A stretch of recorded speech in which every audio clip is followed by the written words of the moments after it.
Good evening, everybody. Welcome to this kind of U roundtable uh, of offline to online by retail etretail.com, and I think it's a privilege to have such a large, you know, gathering which I'm getting to moderate. So thank you all.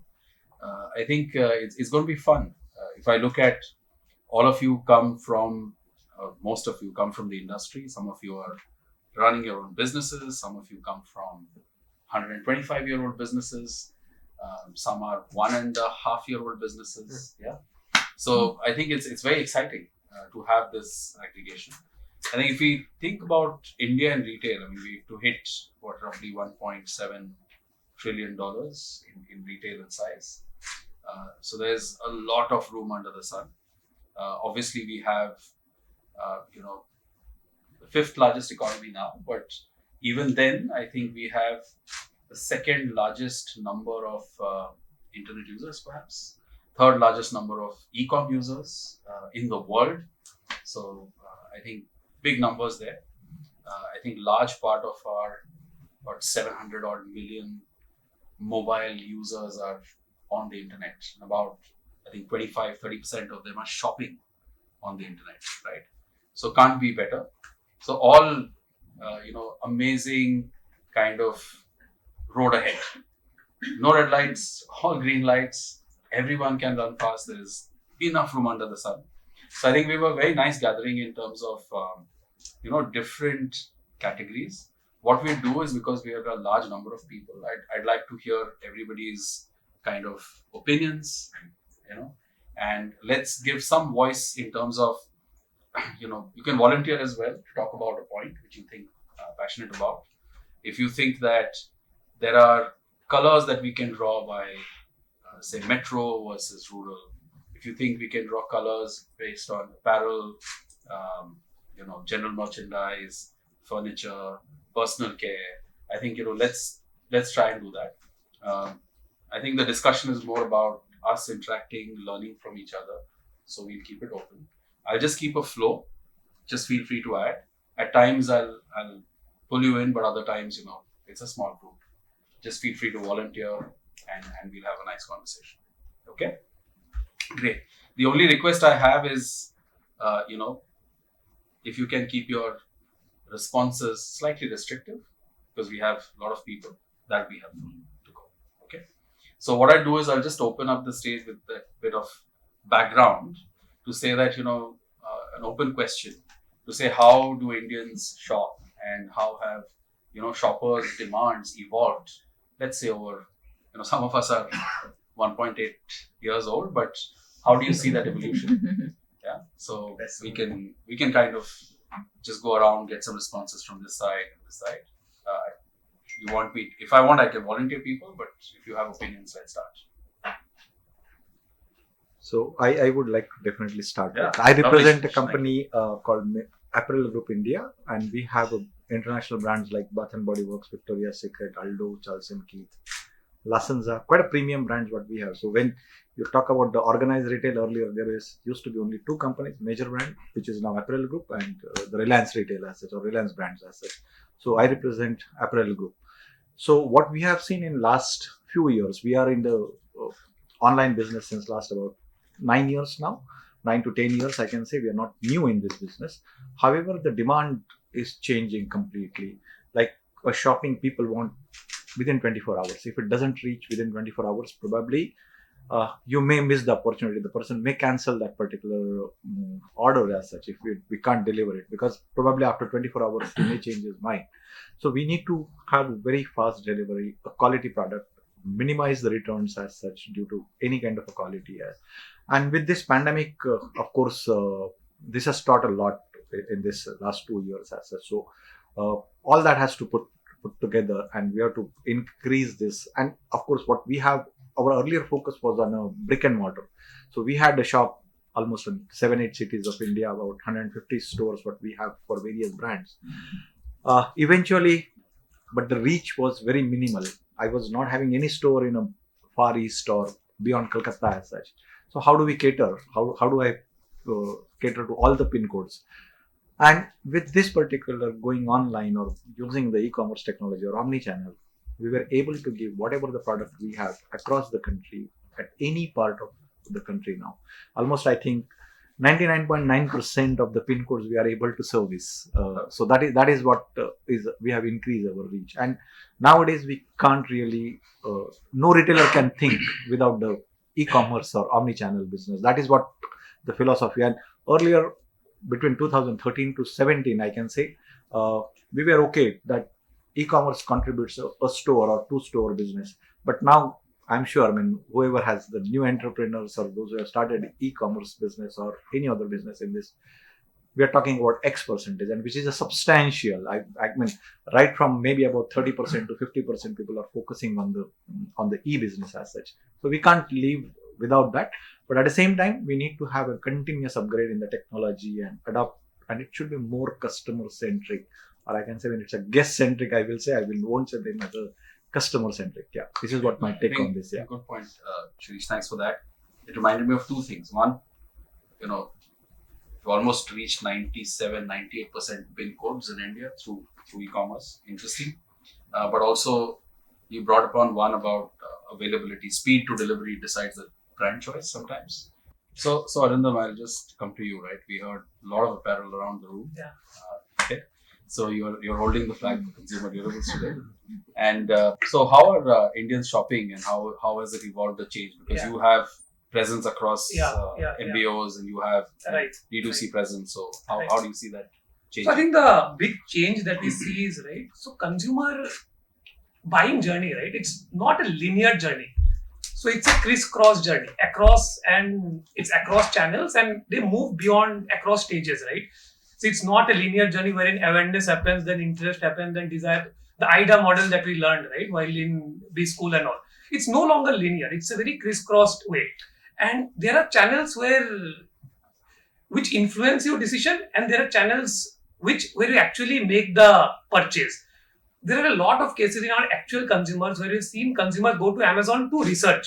They're not going to Amazon to actually buy. They would research the product on Amazon, they would go offline and they'll buy the same product because they need it urgently. I think someone mentioned they need it within 24 hours, 12 hours, and that's a common buying behavior. And the opposite also happens. So people would go offline, they would try out the shirt, try out the jeans, and then they'll come back and purchase online because some deal would be going on, some credit card offer would be going on, something would be going on. So I think, and that is why it is extremely important to be present everywhere where the category is sold. So if a category is sold from modern trade, if a category is sold from general trade, from X percentage, if you're not present there, you move away from that entire consideration set that a consumer would consider buying. So that's a fundamental change that I've seen over the last 6-7 years, wherein it happens both ways. So digital, although e-com as a percentage of sales for a lot of categories might be very less even today, but digital influence in a category has significantly gone up. So if you're not present, and the influence actually happens at the point of purchase. So if you're not present at the point of purchase, you lose out those consumers. So I think that's a change that I've seen over the last 7 years. So what do you want to shed some light about how consumers have changed and their demands have changed? So Godrej Interio has a very strong presence offline, and it had this presence for quite some time. So obviously we moved to the online. We have now our own website, godrejinterior.com, and we are also in marketplaces. So obviously our share is still much bigger. Now, if you think about the home furniture, it is a big ticket purchase. It is a longer duration purchase. It is a family purchase, and it kind of requires much bigger interaction and much longer interaction with the customer. And this home furniture is said to be a category which requires touch and feel and look. You really not comfortable buying 2 lakhs worth of sofa just by the looks of it. So obviously offline has been pretty important. But how it is changing now is very interesting.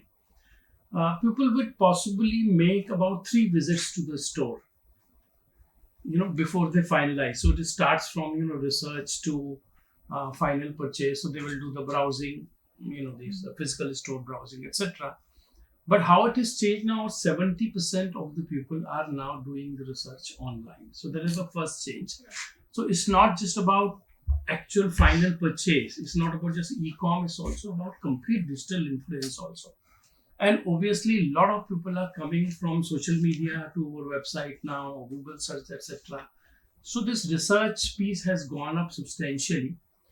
Many of the people, of course, end up buying also on e-com. It's not that people don't buy, but a lot of them still would like to, visit a physical store and get a sense of, it's like a final visit to the physical store. They're armed with all the information. They've done a great research across marketplace, across brand, etc., and then finally decide come to the store and finalize the thing. So this is in this way it is changing. Obviously, the e-com percentage share is increasing and it is growing at much faster rate. There are companies where the e-com percentage has gone up substantially. There are companies who are just living on e-com. Wayfair is one company which is, I would like to give you the number, is $12 billion. Only e-com in US, possibly pretty big. So to that extent, I think omni-channel is the way. I mean, that's like no-brainer now. It's a question of, what do you want to do? What is your priorities? What are the touch points you want to focus on? So that's the game. And I think it will depend on your category, your company situation, etc. And it has to be calibrated carefully. Fine. So you're saying that a lot of inspiration has shifted to digital, but purchase decision can still be physical for a category like yours. So Almola, let me bring you in, right? Luxury. Okay, so how are Indians really buying luxury? I mean, are we truly buying luxury? Is the question. And if it is, it's not like a what do you call as mass luxury or mass premium kind of category, but truly luxury. So your views there. Yeah, just for everyone to know, I come from a very different, until recently, until 2 years ago, I was sort of in the publishing world, and for many decades actually, couple of decades of leading and watching every single luxury brand enter the country. So I've had the sort of privilege of actually watching all these brands enter the country. Some go back, unsuccessfully, some returning with different partners and so on.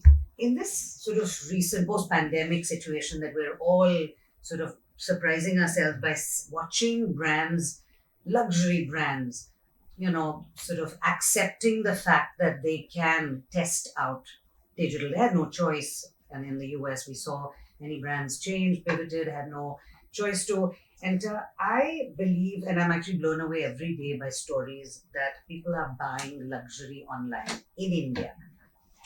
Tata Click Luxury is a classic case. I know major brands and many other brands are on the platform. Yep. And this is premium to bridge brands. Let's be honest. We don't have pure luxury on, except for certain categories. Across categories, by the way, including home, I see people buying. Of course, it's browsing. We see how many journeys before, and it's a wish listing. Sort of 7. We have a actually tracker of which categories, how many sort of times they go to their wish cart before they actually click. But it's about 24,000 pin codes and 1,000 cities we're talking about, and we're also. Think about that scale that no brick and mortar can match in India. You can try scaling up. Of course, every brand has that ambition, aspiration to say, I want to create that brand story and so on and so forth. But trust me, the kind of figures, and I'll let you into a couple of brands who, and I won't name the brands here, but they're about 40% of their online business comes from Tata Click Luxury only. Wow. 40% of the India sales of a single brand in India, and a pretty decent premium brand, comes from a single e-commerce platform. And this is, the hot categories like accessories, I should say no more, actually. So the reality is, this is about to sort of go crazy. If everyone arranges their business, it requires a lot of work to become e-commerce savvy and compliant for a brand, because you need to build your business accordingly. And I do want to quickly touch upon the consumer mindset. I think that's actually the most important piece for us to realize how that consumer mindset has changed. I can't tell you, we have to take into consideration the Gen Z consumer who is digitally native and is far more comfortable not to interact and not to engage. And I mean, I do agree with this immediate, they have clicked on something and they want it immediately, but not everyone is like that. They totally understand if it's going to be made for you, for instance, if it's a bespoke brand that's going to be created for you and so on and so forth. So I think the mindset and e-commerce, it all has to be married correctly for your category, is what I'm saying.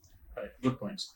So, Venkat, let me just bring you in there. Right? Health and Glow, a lot of offline presence, online presence, right? Exactly what she mentioned right now. Do you think this omni-channel consumer is actually omnipresent? No, I think if you look at ourselves, we are no different from the other consumers. So if you want to watch something on an OTT platform today, you'll see it on your phone, you'll see it on your iPad, you'll watch it on your laptop, you'll watch it on your television screen, and wherever you are, you'll continue from where you left off. You're comfortable watching it everywhere. And these days, if you feel like a movie is really worth it going to a theater screen, you'll go and watch it there also. So I think the Indian consumer is very comfortable with not just duality now, but with plurality. And I think we've always been like this. So we don't believe in 5-course dinners and 7-course dinners. We believe in a thali. Everything has to be there. I pick and choose what I want to. So I think that cuts across. The moment I'm comfortable with whatever is there in front of me, I pick that channel. And so I think it really depends on the need state or that need. Maybe if I need something urgently, I'll figure out if online is faster or my next door store or neighborhood store or high street is faster. If I can wait, I'll wait. Equally, there are some pros and cons with both physical as well as online. In the sense, if I want to switch or try a new fragrance, I can't smell it online.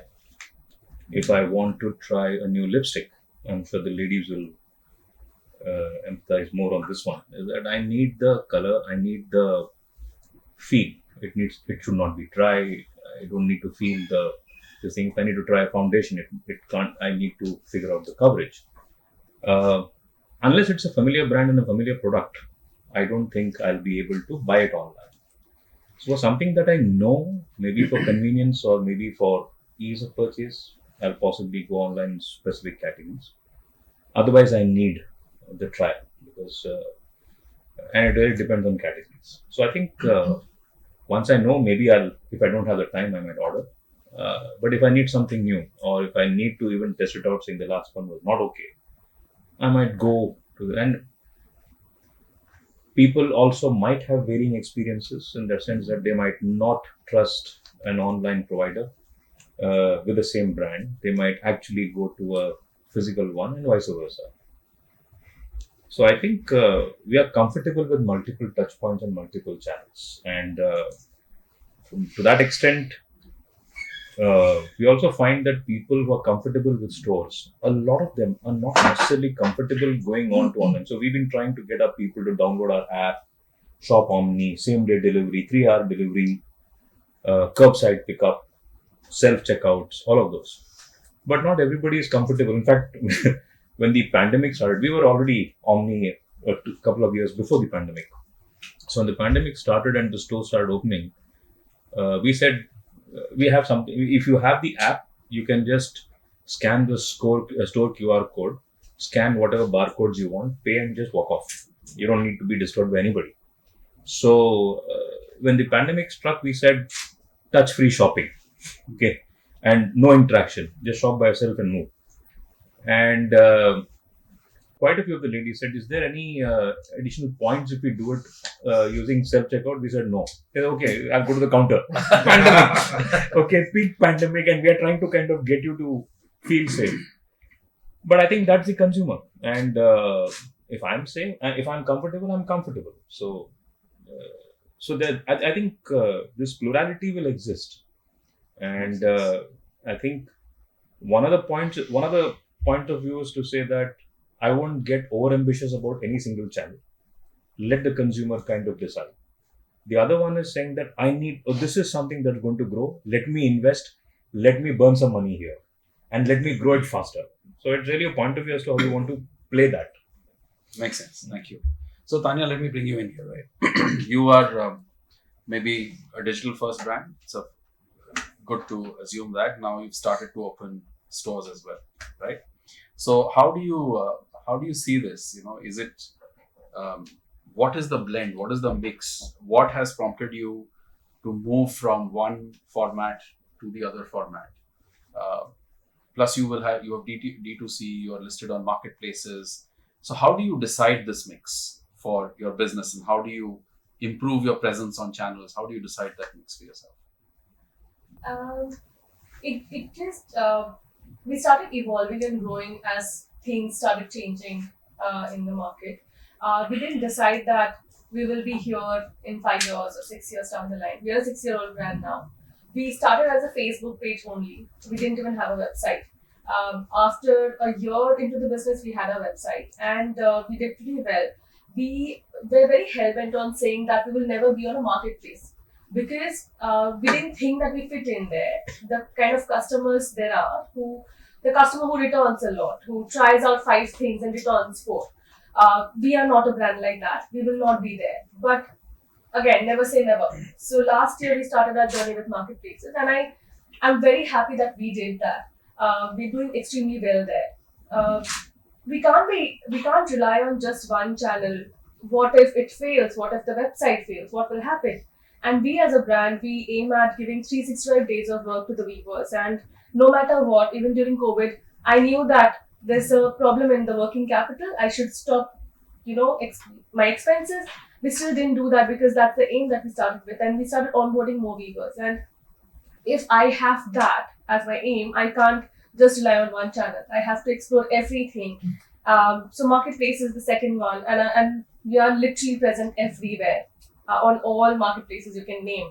Now talking about physical stores, we are trying that because from December onwards we realized that the iOS privacy issue that happened and the economy going down, the paid promotions, the paid marketing went down. And then this suddenly hit us that how dependent are we on that? What if there's another problem like that? The working capital is going for a toss. What do? We can't be sitting idle. The CAC is going really up. I think all of us will agree to that. We just crib and cry about CAC going up. What do? We can't keep having very bad returns, bad ROIs. That's what when it struck us that let's try offline stores. And we started doing exhibitions, and we realized that there are a lot of customer base who came to us and said that thank God you are here because I wanted to touch and feel the fabric. I wanted to see the fit of your blouse. I know I have seen reviews online. It says 5-star and amazing reviews. I see your social media handles, which is really good, but I still wanted to try it on. And that's when we realized that if exhibitions do really well, we were sold out and people wanted to see the product, even if they knew the brand. They could not buy it as confidently. And hence the offline strategy where we started our Mumbai Thane store, then we had a Calcutta store, we are opening a store in Bangalore. But again, these are not where we are spending a lot of money in. The Bangalore store, yes, it's a flagship store. We're spending a lot of money in that. But Thane and the Calcutta store, we opened the Calcutta store in 2 days of signing the deal. The Thane store in 8 days. Wow, That's That's amazing. that is crazy. Amazing. That is amazing. Amazing. That's all us because we picked a space which is good, and we tweaked a little bit. We bought in elements like which is similar to the taste of Suta, very few elements, plants, etc. And we didn't want to spend too much and fail there. And I think we as a brand who wants to stay bootstrap, we can't take those risks. And hence the offline strategy was that we will have temporary stores. We signed this deal for 3 to 6 months approximately, and we will continue. If it does well, we'll continue. Otherwise, I'll shut because this is the festive season and I want to do well. I think we have to keep experimenting with technology, with strategies. because it's ever changing, and even people's mind, it's ever changing, and there has to be multiple touch points, as people said, and I totally agree to that. Lovely. So, Devangi, let me bring you in here. Right? You said, you want your customers to actually experience a lot of your products, and then you're kind of moving the other way and trying to get into the e-commerce side as well, right? And expand your e-commerce presence. So, how do you see this duality? Do you see that this is? I mean, how do you choose how much here, or you just let the sales or the numbers decide that for you? So me as an individual, I'm extremely optimistic about e-commerce as a platform. For us, e-commerce is now 45% of overall revenue, so it is a large portion. I launched it actually. So just like a quick backstory, I grew up in the US and I saw firsthand the lack of access that NRIs have to nice Indian clothing. It's extremely overpriced and just very difficult to get your hands on and low quality. So when I was at business school, I decided I wanted to take Azar online for the NRI audience. So I moved back to India and I proposed this to all the designers that we worked with. And most of them, I think, were very suspicious of online as a medium because they were like, luxury in general can't work online. Like who's going to be buying all of this stuff? But I've always been very optimistic about it as a medium. And in a way, COVID is actually the best thing that happened to us because the NRIs who used to fly to India didn't have the ability to do so. It wasn't very safe in India. And also the people within India itself became so much more comfortable with shopping online. So our e-commerce sales actually skyrocketed over the last 3 years. And it's been like a really great learning experience for us as well. And we're glad that we were even ready for that sort of influx of e-commerce demand. I see that consumer taste, like consumer comfort has really dramatically changed over the last few years, where they are comfortable spending large amounts of money online, provided, of course, that you give them adequate information and good service. They are like, for me, I don't like going into stores. I love going to my own store, but I don't otherwise go to stores. Like even for the smallest thing like soap or something, I'll just buy it online. Because the idea of physically taking out the time with kids, with home, with work, it doesn't happen. So it's so much easier, when you're at home in the night, you're browsing, you're discovering, right? So the entire discovery process, even for brides, even for very high price points, does happen online. And then yes, of course, you have to provide the convenience where you accept returns, you speak to them over the phone for heavy customization type orders, which are more bridal in nature, and things like that. But so the convenience aspect is really important, but the customer is digitally present and you cannot deny that. Very few brands I've seen where it works where they are not digitally present. So like Hermes or Goyard, hyper luxury, where they want to be very, very exclusive and they don't want most people to have their products. It could work in that setting, but otherwise I feel like it's super important to have a digital presence. Yeah, it's good you brought up that convenience point, right? We just have, two 19-year-olds get a 900 million valuation out of convenience very recently. So I think that's a nice one on Zepto, of course. But so Anuradha, let me just bring you in here, right? So how do you look at experience and how do you distinguish experience and say that this channel, this experience, luxury, this experience, if I was in this segment, this experience? How do you distinguish experience in an omni-channel environment? I think a pertinent question, and I think it sort of brings together a lot of points which people have already spoken of. Really goes back to understanding who is the customer that you're catering to and which category you're present in. So difficult to say that there's a definition for experience, but I think what has definitely happened in the course of the last 2 to 3 years in particular is the fact that, number one, consumers are straddling across multiple touch points.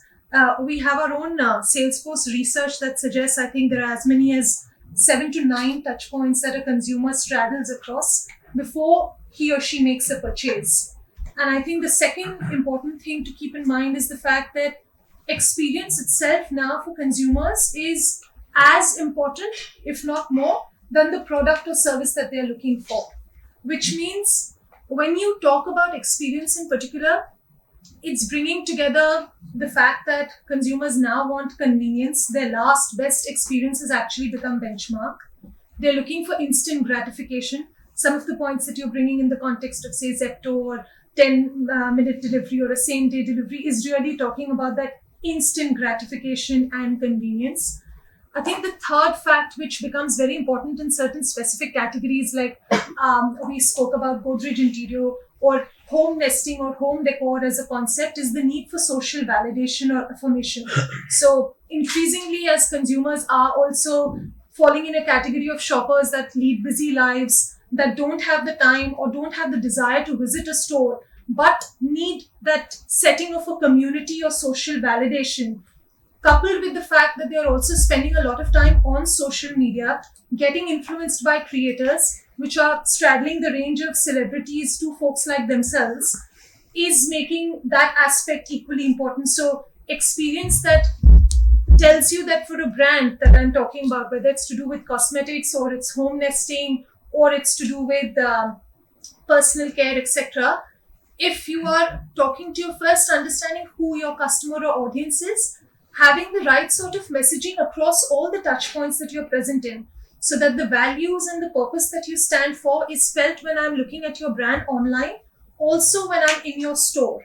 And second, having the right kind of tools and support mechanisms present across all touch points, which means if I am browsing through your website at 12 in the night and I do have a question, do you have the chatbots? Do you have a live chat? Do you have assisted commerce? So also taking it to the next stage of saying, what does your consumer's shopper journey really look like? And what are the personas? So if there's someone sitting in a tier 2, tier 3, do you have a combination of tech that supports voice, vernacular, video, that makes assisted commerce much seamless, a lot more seamless for them? So I think the answer for convenience really lies in who your shopper is, what is the category that you're looking at, what does the shopper journey really entail, and are you having a solid tech stack that is supporting this across touch points where they are present at? That's a good input. And Jatin, let me ask you here. Right? She spoke about literally knowing your consumer. You get to know perhaps every single one of them, right? Because you need to customize or hyper customize, right? So is that really only possible digitally to have that force multiplier, or you think that an omni-channel perspective could sustain that?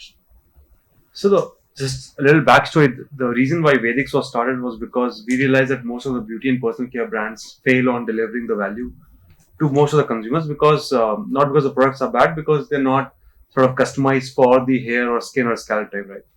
So it's like going to a dermat and saying, I have these many issues. What can you give to me? And then dermat will write certain prescription. Now that model is not scalable. I mean, you can't just scale it overnight to million of customers. So we took that model online, sort of created a questionnaire that helps us understand the customer and then recommend them the right products.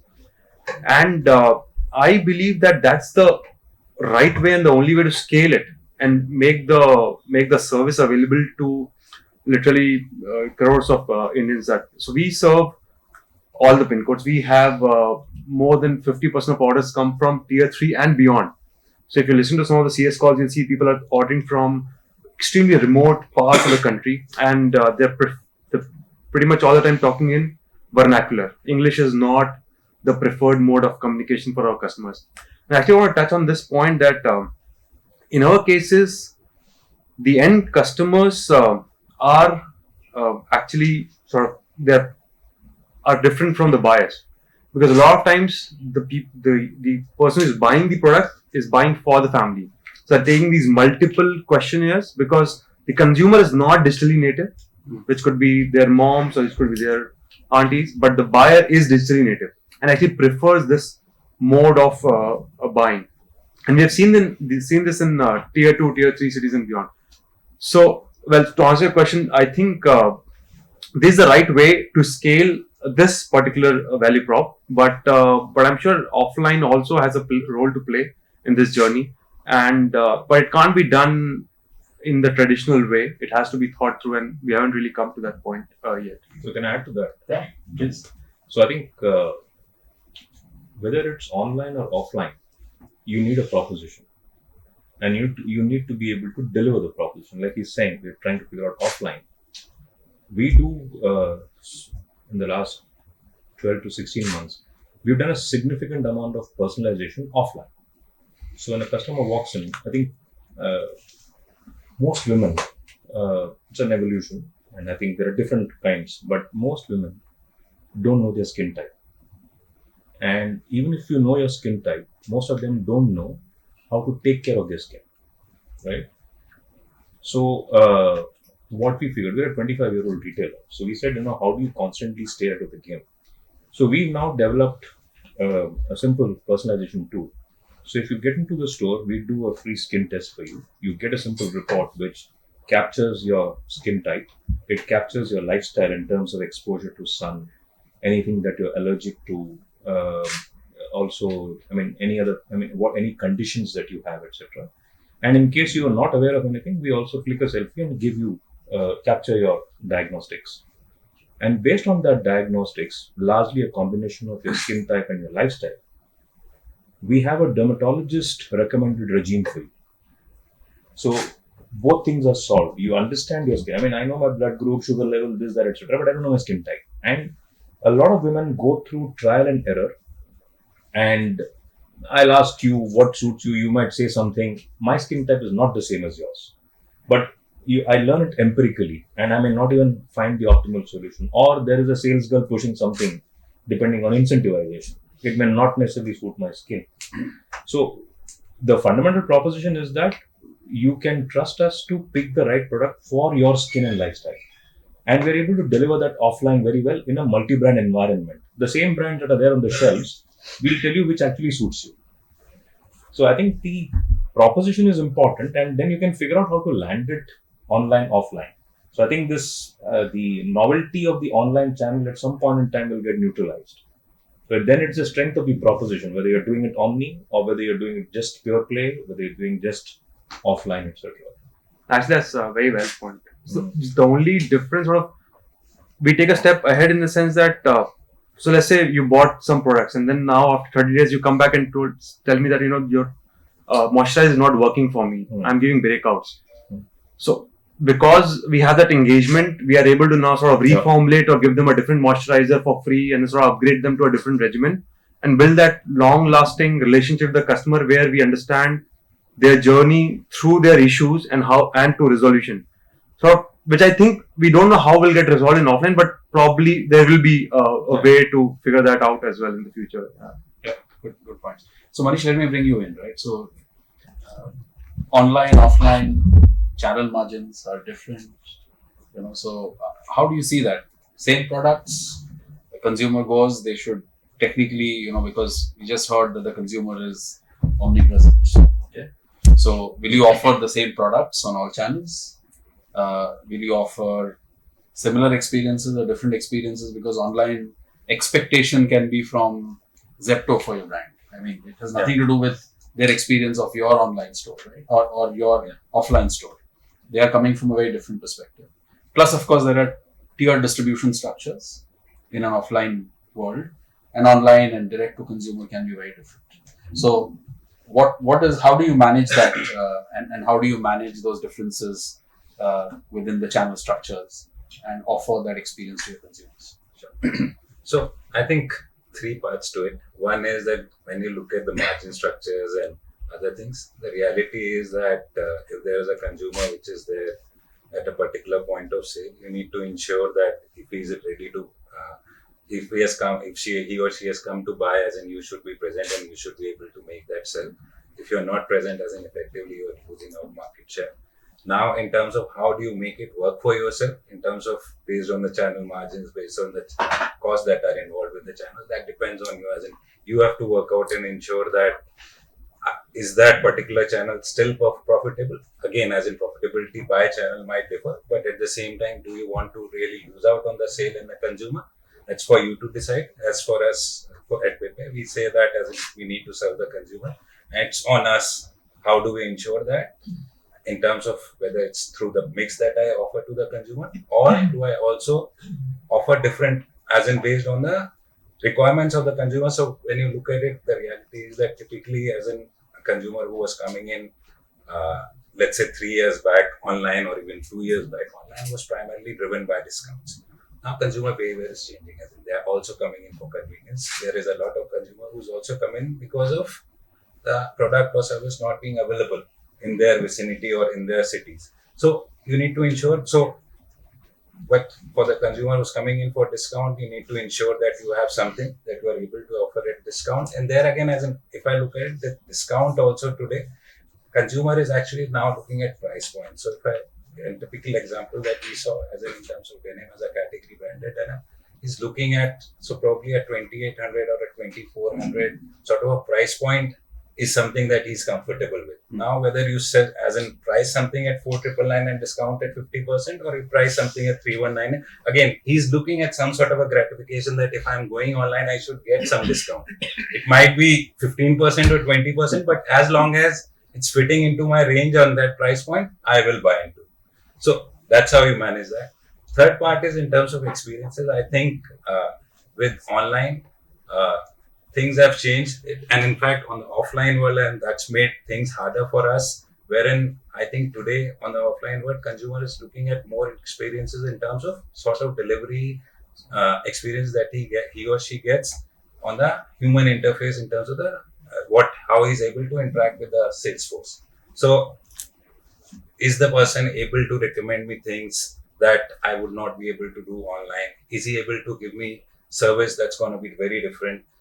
Similarly on the online world, as in when we look at it, things like time of delivery has become very, very important. In fact, we did a study on returns, and we realized that every single day that you reduce on delivery timelines actually leads to almost 17-18% reduction on returns. So the expectations on experience are very, very different. It's on you in terms of understanding what sort of a combination would work on different fields or different channels, and then you actually work out in terms of ensuring that you are able to deliver those consumer experiences across those channels. Fantastic, Manish.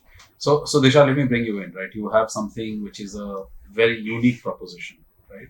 So how do you find them? Is it like you just use digital because you can just go everywhere and they will come to you, or you think that omni-channel lets you have a very targeted approach to reaching the kind of consumers you are looking for, or have a value proposition for us? So Bala, we started Zook 3 years back, right? We have been present online for 2.5 years, and now recently we started our offline journey as well, right? So we are now present in 32 MBOs across India, right?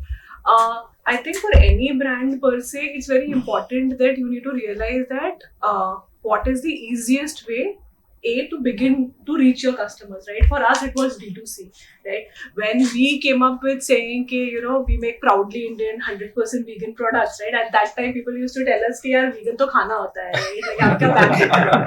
Like, so, yeah, we have seen that journey, and now we see that veganism has become a lifestyle, right? Where people associate us, and if you search vegan bags, we will be on top, right? So that's how, customer have evolved, right? And, a lot of us have spoken about that, Indian consumer is a price conscious consumer, right? But I would like to add one more thing, that they are a very, very value conscious consumer, right? We know what is the right price to pay for the product, right? So it's extremely important that yaar aap D2C pe ho, marketplaces pe ho, ya offline pe ho, your product has to have a similar experience, right? So now, it's been for us 1 year only we have been in marketplaces. We started with D2C saying that we want to own the customer experience, right? But then, over the period of time, we realized that marketplaces has that scale, right? And we went there as well, right? But kahin se bhi log abhi hame kharide, right? At the end of the day, they will come to us and say that if there is any defect, or if they want to do an exchange, like people have bought from us on Amazon and Myntra and came to us and saying that aap mujhe exchange do. Right? I'm like, I cannot do it because you have bought via that, right? So the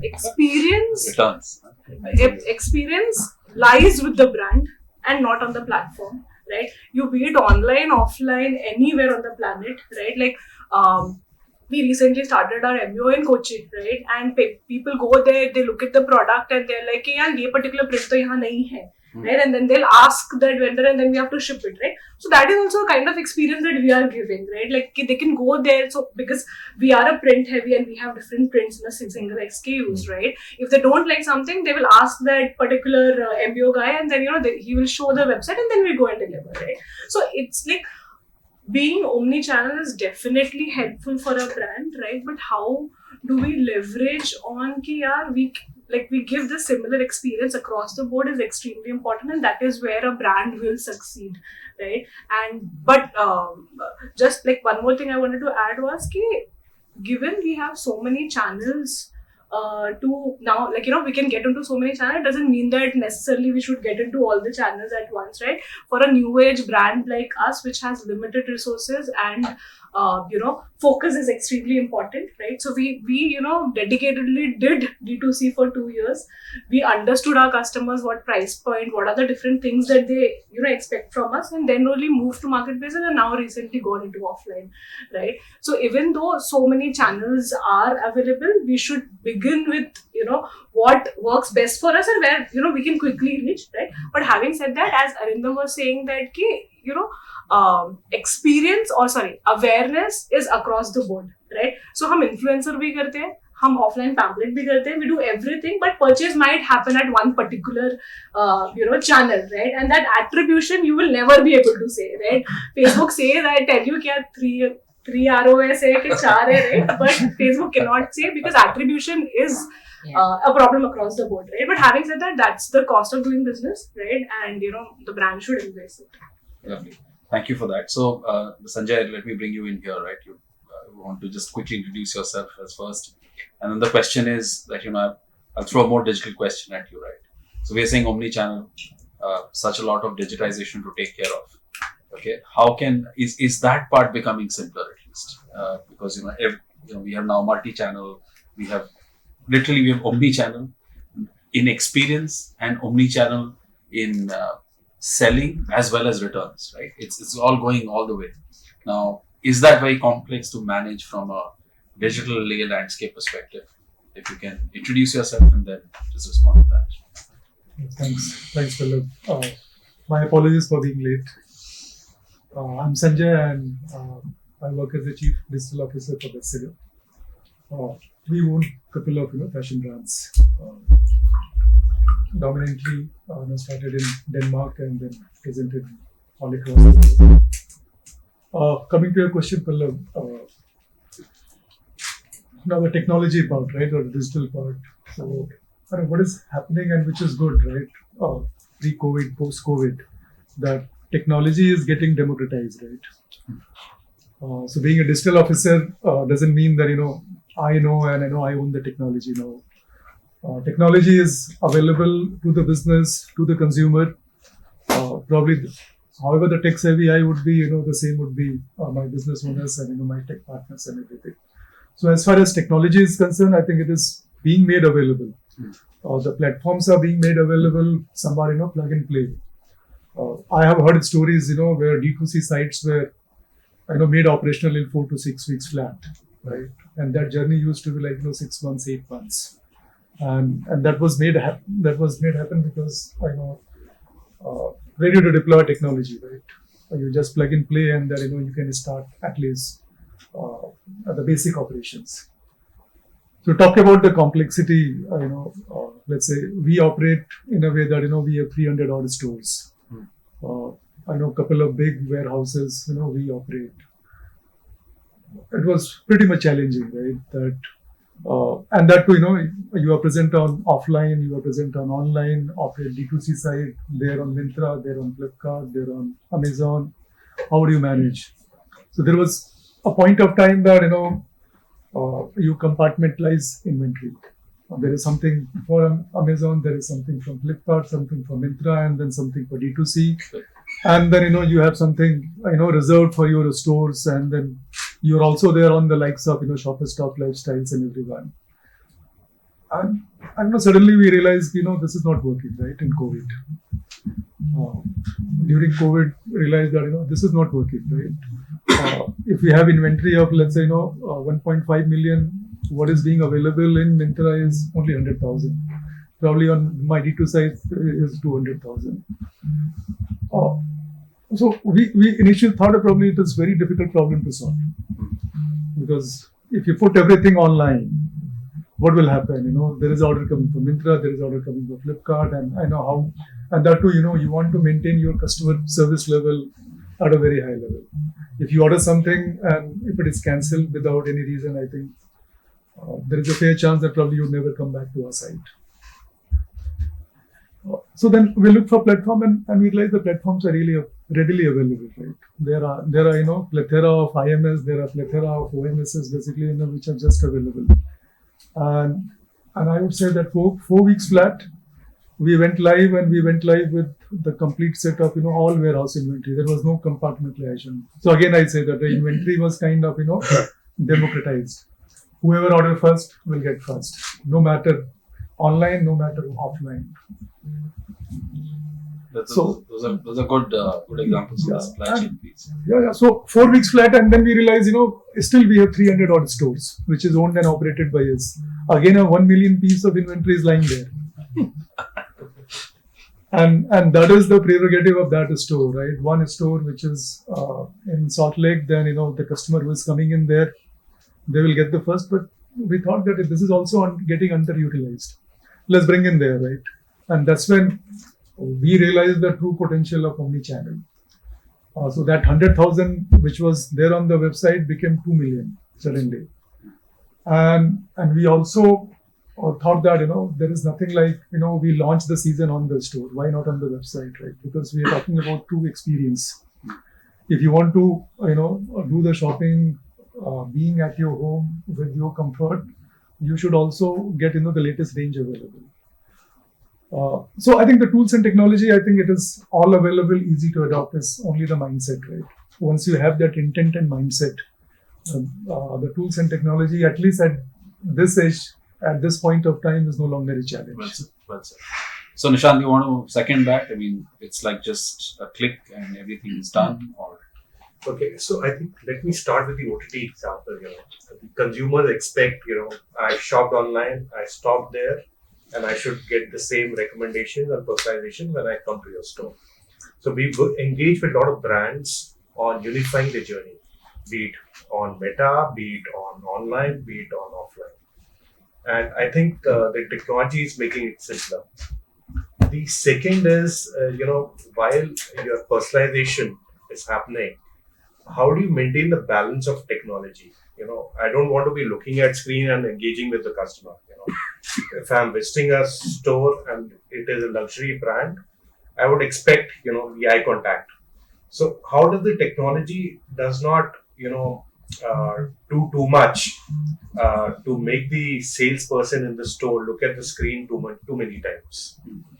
The third thing that is happening is our tools are becoming more business friendly, which means that the business users can create their own segments, can get a lot of insights, can see the journey, can make the changes on the site, and use the digital channels to really expand business. The fourth thing is, I think with the tools and analytics being available, what dhanda is happening at what channel, and where do I need to put the money to increase my conversions and impact my dhanda. So I think we are having a lot of conversation with a lot of brands on increasing the dhanda piece. Oh, makes sense. So, Saurabh, let me bring you in, right? So, what's your experience been on this? Are you, sort of in a place which says that is it digitally and operationally very difficult to do, or you think that operations is as easy and simple because you started with a certain how Disha mentioned, right? That you fix one variable, you move forward from there, right? But Sanjay mentioned that he had to rethink, right? Operations and digital. Yeah. So what has been your experience? Are these two colliding worlds, or is it a seamless world? So firstly, I would say that none of the customers are actually purely offline or purely online right now. So customers are interacting at all the spaces. So we as a brand started our journey in 2007 when we were mainly offline and we were giving bridal solutions and we were into ethnic wear. So we were listening to the customers and then we realized that the customers, like she mentioned, in US don't have many options. So that time in 2013 we started with our e-com website, mainly concentrating for the international customers. And that's where we realized that, when a customer has already had a touch feel to your brand and your product, he can easily convert later on. So that's what we've been mapping.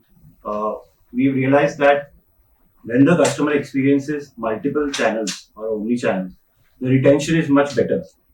So the customer gets more loyal to your brand when he is able to experience you on social media, on the website, and then be in the store as well.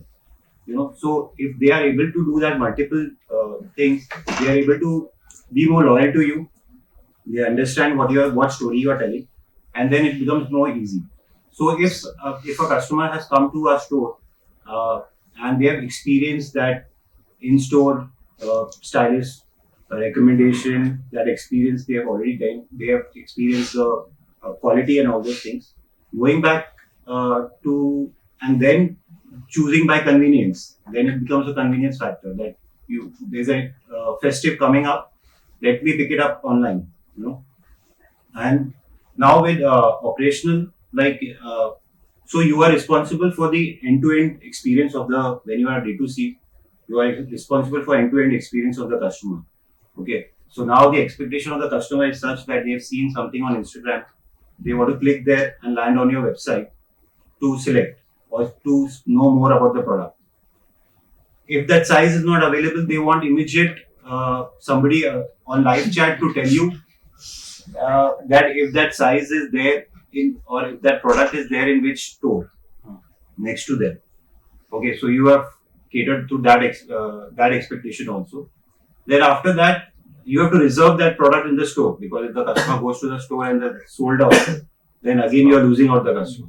So you reserve the product in the store, and then the customer goes and then tries and buys the product. So this is the expectation of the customer right now, that how you are able to be there, and this is the only channel experience in our category. You reserve a product, or you are able to shortlist or do the research online and then go to the store and experience the product. After buying that product itself, the customer may say that I bought it for somebody but she doesn't like. Now come and pick it up.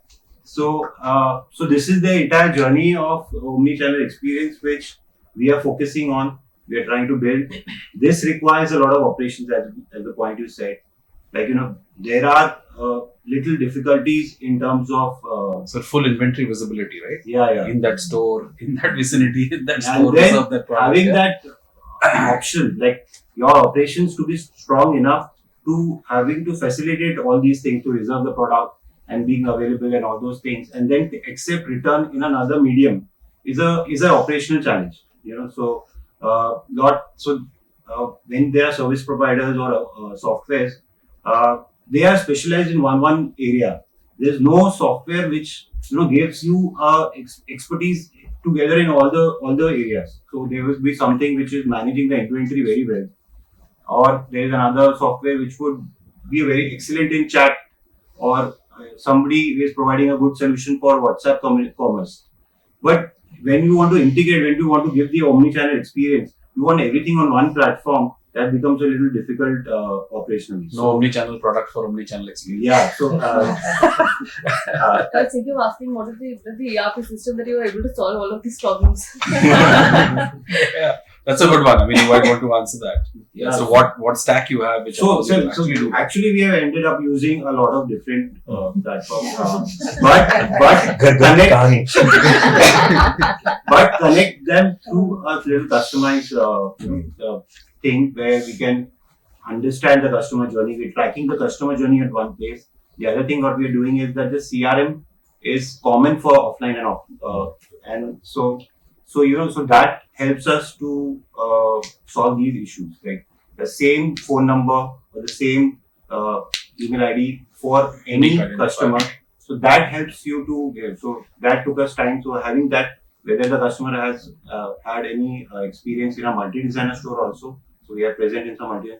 So if they want to communicate from there, or they have had in a store or online, it's the same CRM setup. Wonderful. So that helps in giving the omnichannel experience. Single Chip- view. Yeah, single view. So Chippy, what is your secret recipe? Secret sauce? Because You think I have a secret sauce? I was actually going to say that it seems like everybody's very confident and kind of knows.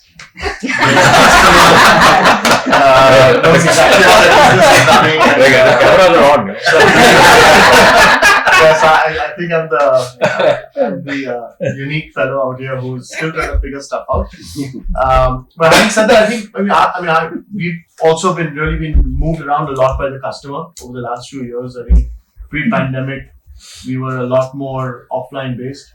Right. We had a couple of investors come in and push us to the whole online world because that's how you grow. So that's what we did. It was just about pre-pandemic, so it was good because through the whole pandemic, when all the stores were closed, we were able to still stay afloat. But I think post that, what we've seen, I think similar to what Subodh said, is that we have a very high intent customer. Somebody doesn't come in and just browse around. It's a thought out purchase. So what we've seen is a lot more success offline than online. But that doesn't mean that we cannot be online. Just as again, Subodh had mentioned that because we are a high intent purchase and people like touching and feeling and they want to go through a fitting process with us for customized shirts and designing the shirts. We see 80%, I think you said 70%, we have 80% of our customers who study everything about us online and then come into our stores. And that's the reason why we are now building out our stores, because we're seeing that that's actually, I think somebody said, bringing the actual dhanda in. So that's what we're seeing. We're seeing that our customers definitely see us everywhere. But the primary journey is online to offline. And what we are trying to do is, because of the limitations, as what Almona says, that the limitations of growing brick and mortar, I wouldn't call it limitations, but there are constraints. CapEx, of course, being one of them, good locations being another one. What we're trying to do is to build a journey, a seamless journey, where because of our tech stack and all the different platforms that we also depend on, as well as our own in-house built up tech stack, is we have everything saved of every customer that has ever walked into our stores. And that includes their chest size, their waist, their armholes, their shoulders, everything. It also includes sometimes personal information about whether they came in for a wedding or a birthday. So what we're trying to do is to be able to push those customers onto our online platform. We are not in any marketplaces as yet, because again we're so unique, and because what we're trying to do is basically what nobody's actually been having done successfully, which is to professionalize and scale a customized product and brand, and to personalize it. And it is very hard. That's why I was saying it seems like everybody knows what they're doing except me. But so that's what we're seeing. We're seeing definitely our customers move in and out. But we do have, and I'm sure you guys, at least people who are omnichannel, see this, but our conversion ratios at our stores are insanely high, and our conversion ratios on our online platforms are insanely low. That's just because we also have a different customer sometimes just browsing around on our online platform. And I think probably because of our digital media, performance marketing, we have a lot of the customers who are actually not high intent on our online platform. I think Disha had mentioned online ROAS. So after about 6 to 8, 9 months of arguing it out with our board and investors and teams, we've actually stopped looking at online ROAS as far as possible, because don't look at it. not necessarily because it's so bad, but actually it's just not indicative of what we're actually achieving. Because our customers are actually moving around, and without the minute we take down our performance marketing, our stores see lower footfalls. The stores see lower footfalls. Our conversions might still be the same, but our revenue starts dropping. So it's like we're actually merging our marketing and digital performance team now to start talking to each other, which otherwise they won't. Absolutely. It's because omni-channel is, it's a word that's being used for a long time now. But we are, as far as possible, trying to have our online guys come offline and move our offline guys to online. Because so now everybody who comes in, in our stores, we have a board that says, we save your measurements in a profile. So, if Manish were to come into our store, make a customized shirt, and he goes in 1 year later, the size change, it's a different story. But we save everything. So we're telling him that, listen, hey, next repeat.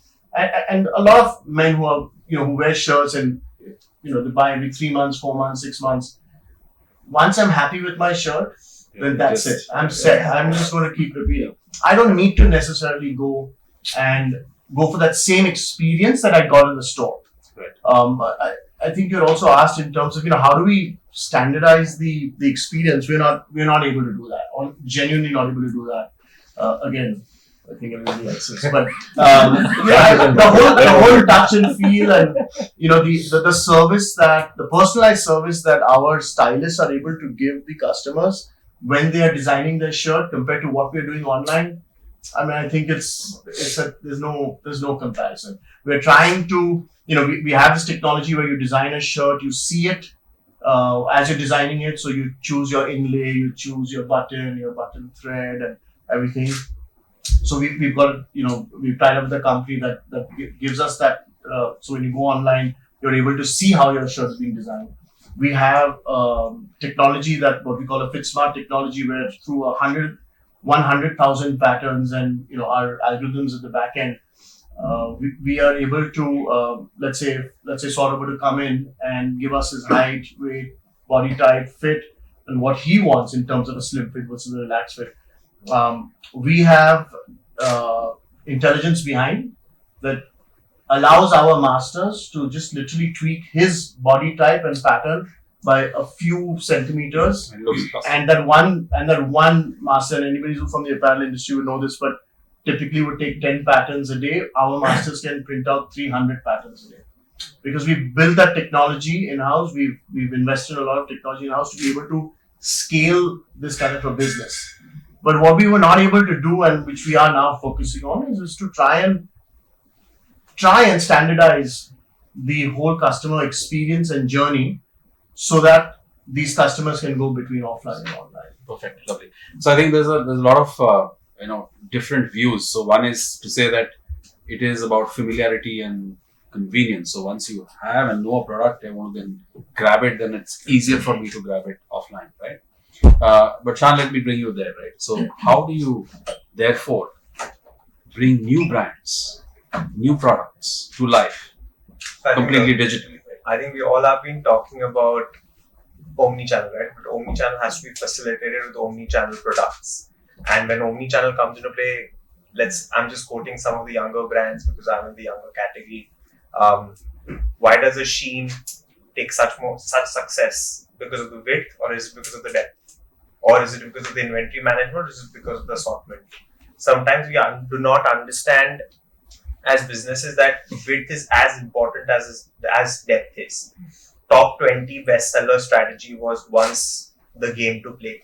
Now it's not, because the variations that are available in the market because of marketplaces has put the brands to cater to those type of products. Because if someone's going to put up something, you have to compete with them to actually put up the revenue. Because in fashion, everyone knows the fashion trends are volatile, right?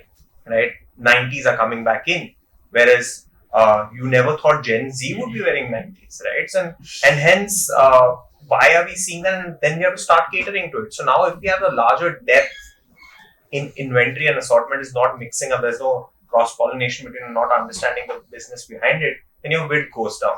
And once your width starts going down, you start losing out on potential customers. So then if we put that down to an omni-channel approach, it comes down to saying that where and what to be produced and what to be sent, right? And for younger brands like us, if inventory goes berserk, we are out of capital, our runways are shot dead, and we have nothing left, right? Because everything in apparel industry is about inventory. Dead stocks, we all know that's the biggest issue, and that's the biggest issue that omni-channel can solve if we go to tier 3 towns or tier 2 towns to liquidate. But then again, we start saying that, okay, what's the phygital approach?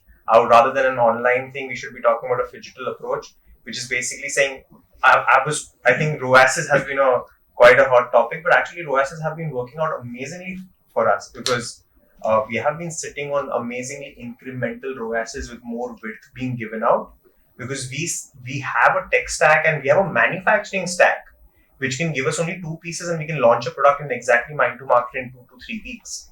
So that way we test out the market product. If it's giving us attrition on Myntra, Tata Click or our own DTC, then we can just go out and do a bulk of another 30 pieces. Then again 40, 20, 60, whatever the demand is coming out. And hence your ROASes are always up there because your STRs are good. Your sell-throughs are good, your ROASes are going to be good because then you start understanding what you're not going to waste it.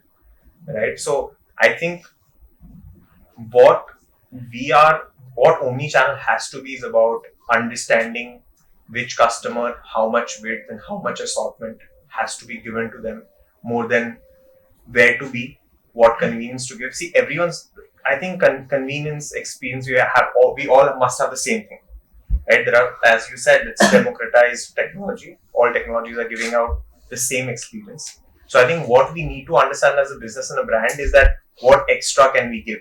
Shan, I'd just like to say that we shouldn't take for granted tier 2, tier 3 towns, though. Yeah, for sure. Don't think you can. Yeah, don't take them as dead liquidation stock. points. They're No, not I'm just dead trying to stock. say, They never. are savvy because they also have money. They also know the trends. They're well exposed, well traveled. They have the money. No, I thought I'm also saying no. Just for us to all agree, I'm sure we all agree that they are at. That's where we are. with Yes, them. I think the But masses they are are there. so savvy and they're ready to pick up your new collections. They're your market actually. Yeah, sure. Is the I think I'm not going. What I'm trying to say is that I'm actually going tier 2 towns for stores, not for liquidation, but because they do not have a Zara or H&M there, so I want to be the Zara and H&M Exactly. there. So it's about creating the leverage on that customer as a brand, and that's where I think what I'm trying to say is that as tier 1, where we sit in Mumbai, it's so digitally penetrated that the value is online. But when you go tier 2, where people actually want to feel the product till date, in Bombay, it's about getting the product and just sending it back. Nothing more than anything. And the returns, definitely in apparel, if omnichannel is very good because returns go down a hell lot. Right now in denim category, I think Manish would understand this when we say online denim category bottoms, there's the maximum number of We have the returns. least number of returns on denim. And again, in terms of if I look at it, the highest number of returns come in from Jaipur across categories. So I don't know what is the reason. Probably there are some bots who are punching in fake orders for GMV's sake. But and again, as in couple of points there, as in when we look at so one is on the whole this debate on ROAS. So how I look at it, and especially when I talk about as in building your own site, see, because we had a huge offline business, and then we started to think about as in doing our own site, and then we're putting in money there. The reality is that think of it that I open a store, I say that first year I'm going to do 10 million, second year I'll do probably 12 million, 14 million. How much that store is going to scale? This is one proposition wherein I'm able to build. There's no limit to in terms of the number of consumers that I'll be able to service from that particular site, and that's a place that I own for perpetuity. So, whereas on a physical space, you'll probably have 9-year, 12-year, 20-year leases. That's about it. So, I think ROAS somewhere as in also needs to be taken. See, because when you're looking at any business per se, what are you doing? As in, there are 4 pillars: product, price, brand, and the consumer experience. That's a combination of those 2, 3, 4 aspects that you build businesses. When you're looking at brand, you're actually looking at building communities. And that's where, as in terms of your own B2C, your own site, and gives you that proposition which is going to serve you for perpetuity if you get it right. So I think somewhere we have to get over this thing that I need to get a particular ROS. This is an investment probably that you need to do. The returns might not show today, but you also need to look at it from a long-term perspective. So Akash, my question to you would be that how do you really look at this conundrum, right? The cost somewhere is different, the expectation is different. Is it like a proposition where you feel that online is mostly for customers who are very used to you and have that community, or you think that online is a space where you can find new customers perpetually? So coming on to that part, first of all, the cost part of it, I would like to agree with Sanjay and Saurabh. There are a lot of tools available in the market right now. So if you look at a chatting tool, chatbot, there are n number of players, IMS, OMS, n number of players. But at the end, coming back to Chitty's point, we don't know which system interacts with another system in what way. And then preparing your teams as per those integrations, how they interact with the customer. So when I have a brand like BBW or Victoria's Secret, the customer does not expect what is being offered on Myntra in terms of experience. The customer expects what he has experienced in the US market or the Canada market from Victoria's Secret. So suppose a customer raises a concern saying that I have had a delayed delivery. So sending him a link via chatbot for tracking the delivery is not sufficient if it's more than 3 days. He expects my customer service team to actually call them up and actually ask, did you actually get the delivery once it is delivered? And then that is why the customer service team needs to be enabled to check that statuses in real time, to actually ask them, now can you actually give us a feedback on a product? So which again comes back to saying that based on CAC we'll get the first time customer, but to scale it up and to perpetually have customers and scalability, I need to retain those customers, which is where this customer experience will particularly play a role. Am I able to give that same experience from VS to BBW, or from BBW to Aldo, or say buy it online, return it to my Aldo store? So that are some of the problem statements we look overall on a regular basis. And if we are able to deliver on these problem statements, I think it's a journey for all of us. We've been facing similar problems to all of you guys. So if we are able to solve one problem at a time, for depending on which is the most contributing customer group to us, then that will make us move forward in this whole journey. Do you look at differences by brand, or you make sure? So what is your solve? You say that different brands, different customers, or the same customer can have both brands and therefore the experience is uniquely curated. What is your solve for this? So it's more on a category level, I would say. So Victoria's Secret and Bath and Body Works can have similar customer base and expectation, while when I have a Charles & Keith and Aldo, they have a different set of expectation when it comes to so my Bath and Body Works and Victoria's Secret is more driven by I have many customers who are driven by gifting kind of patterns. So I have to capitalize on the occasions accordingly. Say, have a Raksha Bandhan campaign for Bath and Body Works, similarly for Victoria's Secret. At the end of the year, New Year and Valentine's week will be more important. While for Aldo and Charles & Keith, it's the festive season is right around the corner right now. Launching the collection at this point on time and ensuring maximum visibility.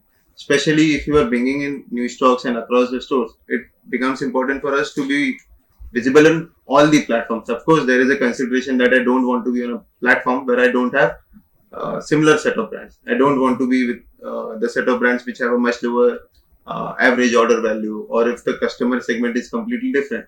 So there we divide it depending on the brand. So we have a Rare and Basics brand, which has I think 1/4 average order value as compared to Aldo.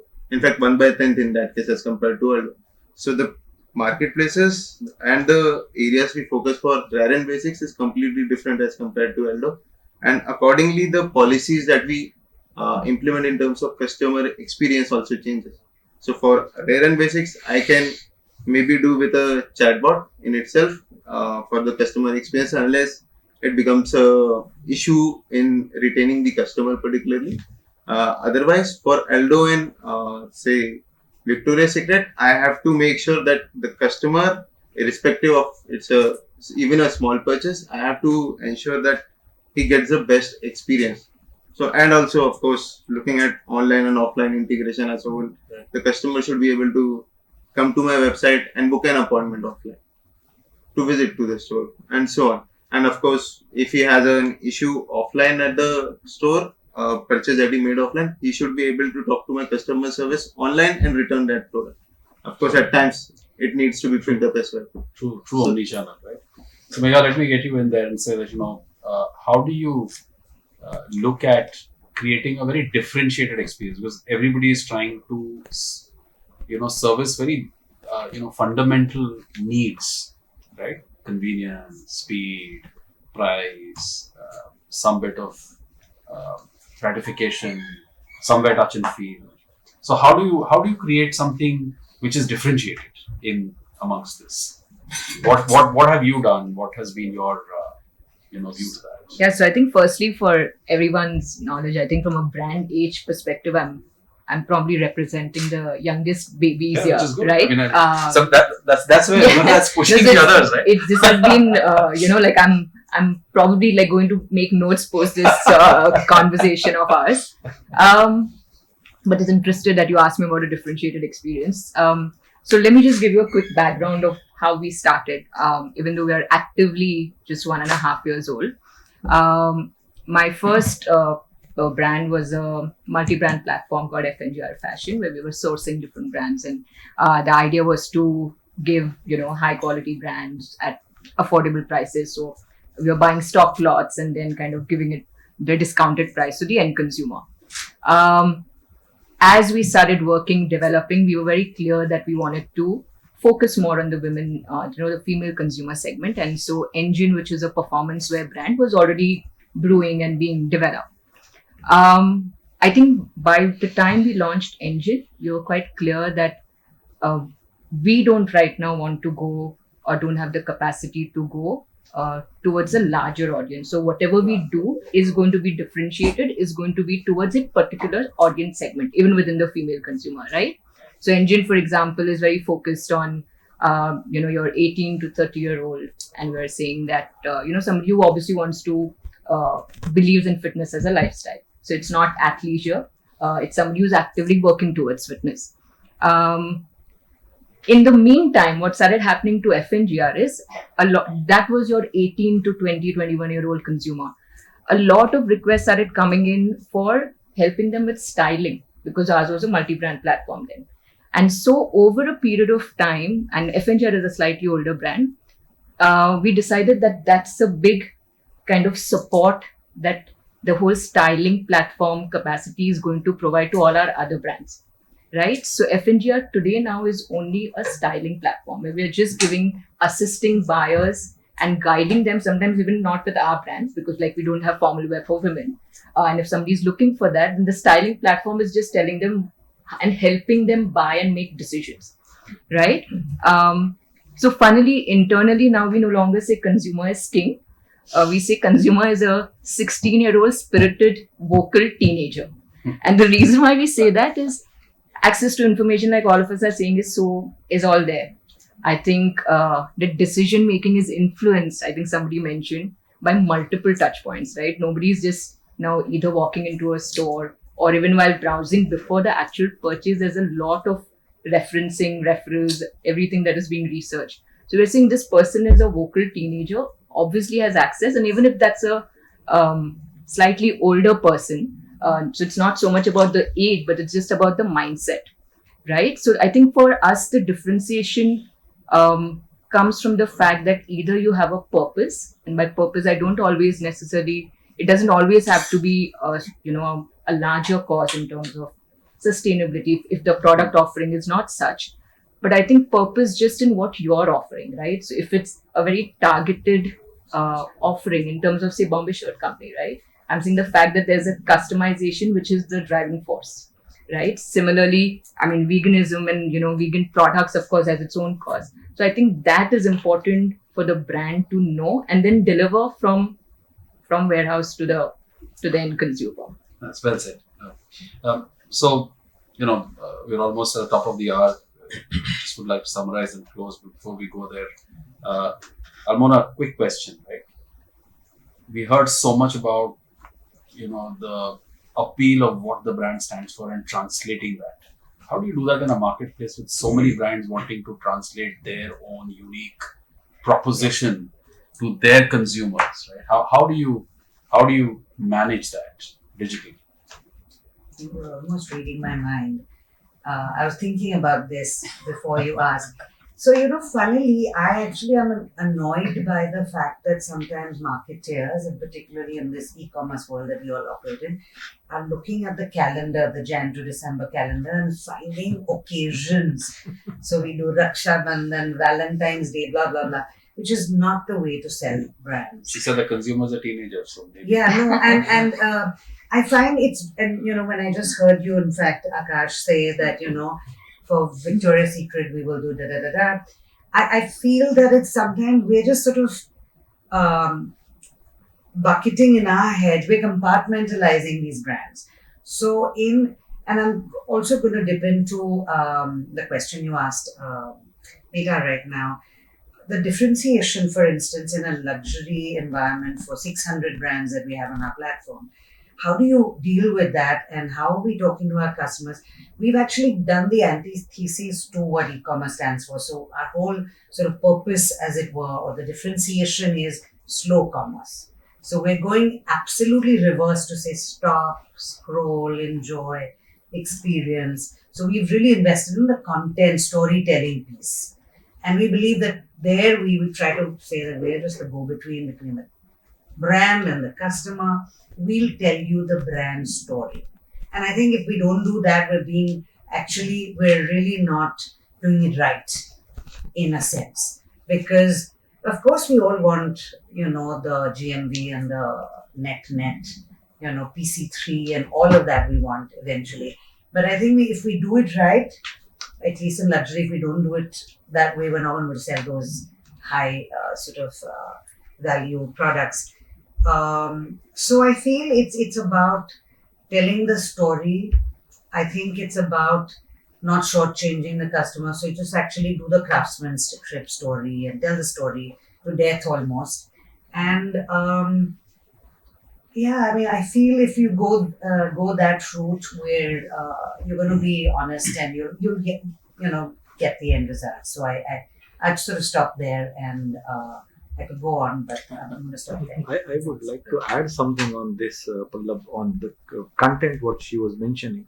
Sure. Probably those who are into a beauty segment, they might be knowing the brand called Minimalist. Yeah. Anybody knows the success story of those guys? 27 or 28 products across their website, 29 products, I believe.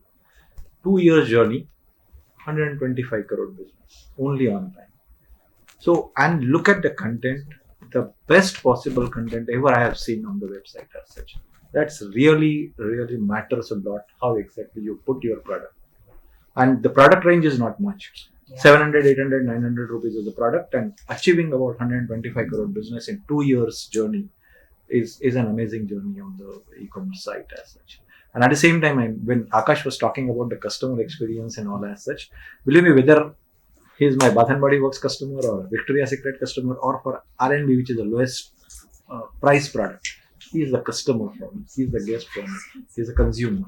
I need to take care of a Victoria's Secret customer in a similar manner the way I'm taking for the R&B or vice versa as such. Because ultimately, he is my consumer. So, customer experience is very, very important in a digital world because we are going from offline to online. And online has made the entire world so open that one bad experience coming onto the social media, probably Almana will be in a better position to tell about that. So what should you say? So basically, the customer is omnipresent. yeah. So basically, one bad experience. For marketing people today, I feel sorry for anyone who has a marketing. Absolutely. It's so. I mean, you can't have a bad experience on any social media platform should come against you because it nullify to nullify that, it's a hell lot of efforts has to be taken. So yes, offline to online is a very rosy picture, but at the same time, a lot of effort goes to maintain that. Yeah. No, well said. I think it's anyways it is an omni-channel, so it's online, offline, and offline to online. Yeah. So we have both all sorts of Yeah, journeys here. So Nishant, what we heard is businesses are doing this quite well. Sure. When is the tech going to catch up? I think tech has already caught up.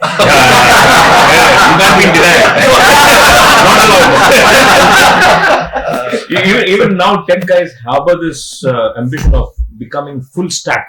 So I think what we propagate is, tools for the business. We don't want the business people to go back to their IT, ask for more data, ask for more integrations. So I think our story revolves around having a single unified platform across multiple digital channels as well as for your stores. Knowing your customer, because you will have various digital properties. So how do you capture the behavior of the customer? How do you capture the interaction of the customer? Form a single view of the customer, and then give them the seamless platform to engage, fulfill, and become loyal advocates. So I think that's where our story is. Thank you. And before we end, we were having a similar format in Delhi. So I was talking about knowing your customer. How we are the number one platform for customer data platform. And this person says, my customers don't have a voice. I said, okay. So what business are you in? He said, we run one of the largest pet stores. So we don't know whether the customer has gone back happy, not happy. So how can Salesforce solve this problem for me? I said, okay, happy to engage. I think interesting. I think thank you. All of you have contributed wonderfully to this session. Right, it's enriching. I think it's a lovely group. I don't know if we can reconvene again, perhaps to learn from each other's experiences. I think that is the best thing. It's a combination of different types of businesses and in different phases and stages. So I think that's wonderful. But a few key takeaways for me. I think obviously the whole aspect of plurality that we live in. There is obviously a lot of speed and experience which we spoke about, but at the same time we want touch and feel as well. So omnichannel is here to stay, because you can't have so many and propositions without having so many multiple channels in which you can do that. Of course, I felt that today the consumer is almost doing 7 to 9 touch points, and it's imperative for us to be there rather than the other way around. So while of course there is different channels, we have to understand how we scale them. If all of us decided tomorrow that we will all open retail outlets across the country, it's going to be a very different thing altogether, right? So there has to be the right balance that we have to seek between how we scale offline, because for some of us the offline channel, like you mentioned, right, the offline is where it is at this point in time. It is today. And maybe moving consumers deliberately from online to offline or offline to online, whichever best suits the type of consumers we cater to. Very interesting thoughts which I caught. Some people felt that the consumers are very similar, and the experience that we can offer could be consistent. Some said they had to be very unique and very differentiated. No right answers there, but I think for each one of us to take back some thoughts from there. And finally, so I feel that while it is a lot to do with making sure our operations and our channel presence need very, very strong integration. So I'm sure it comes with the heft of teams, with processes, with technology being able to play that game into it. And finally, like I would end with it, that the good news at least is there's a lot of democratization of technology. It's available. It is there. It's for all of us to use. And balancing the cost across channels, sometimes the CACs differ in different channels, but the margins differ in different channels. But Manish, you mentioned something very nice, that the consumer is there. We need to service them irrespective of which channel they've come and what kind of costs that appear to us as an outcome. So on that note, with consumer winning and being front row and center for omnichannel, I think wish you all a fantastic omnichannel journey. Thank you so much. Thank you.